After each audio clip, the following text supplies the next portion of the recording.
Nailed it. Let's see if you can see it better. Like, crushed it.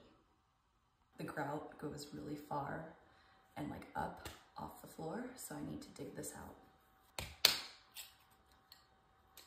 I just want to be really careful of the tile, and I want to leave some of the grout line so the trim can sit behind it. But in this case, the tile was cut kind of weird, so I want the trim to sit down behind this little grout line, but unfortunately this piece is here, so I'm gonna have to try and cut that out. So on this side, this trim actually sits on top of the tile, so now I don't want to cut that piece out because then it won't match up when I miter it. So I'm actually gonna have to cut a divot in the trim. All right, so I'm super happy about this protractor that I got off Amazon. It's digital, so crazy. So I can find the right corner angles here. So the issue is that even though you think something's 90 degrees, because that would make sense, it's just not. So this gives you more accurate readings. So when you cut your miter, everything matches up really nicely. We are at 88.9. Take a look at these joints. These are great. Some caulking. Gonna be perfect. I'm measuring out the track for the door. So it needs to start from door opening to the way it's sliding, 4 3/4 this way, and then it's the height of the door plus 1 11/16. So I'm using my level to do that height plus 1 11/16 to make sure that this line is level across, so the door doesn't slide one way and fall to another, it stays even.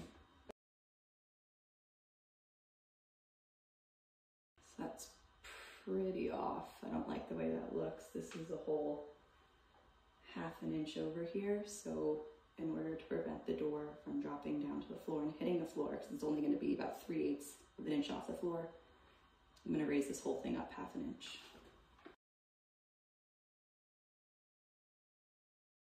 Yeah, that'll sit much, much better.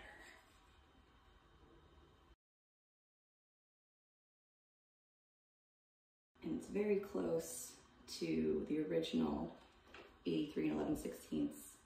Like this is only about 1/4 inch higher right here, but here it goes up about 1/2 inch and 1/2 inch. Houses are not always built square. They can look almost square, but they're not always square. Now I'm drilling holes into the wall. There is going to be a piece of wood header board that's going to go in front of this, but I measure the track across, and the same way that I leveled out this wall, I leveled out the piece of wood and marked the holes, so everything will just match up. So this was originally like a real door. So this had something called a header on top, which means that essentially these 3 screws are definitely going to go into wood, which is perfect. It's the most secure. Those 2 over there, most likely going to go into drywall, and they're going to need anchors. So these pilot holes are just letting me know where the header ends and where I need to start putting anchors in. Also, how to put the track on.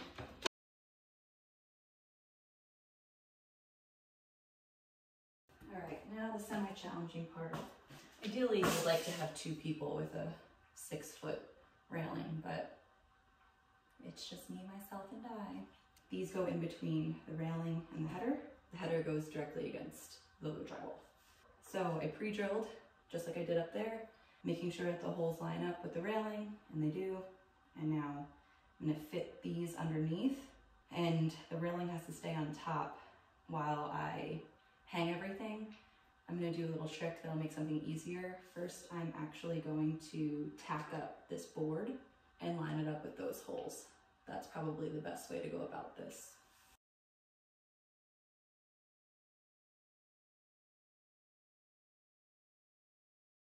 Look at how perfect that is. And then from the bathroom side, they gave you this handle with this inset that's supposed to be another handle, but it's too shallow. Like, who's using their hand there? So I put this piece on so it acts as a handle to get out of the bathroom. So I'm back today because she didn't actually like the color of the door. So now we're gonna do this really nice cracked pepper, dark gray. So I'm sanding and gonna paint. Okay, 10 times better.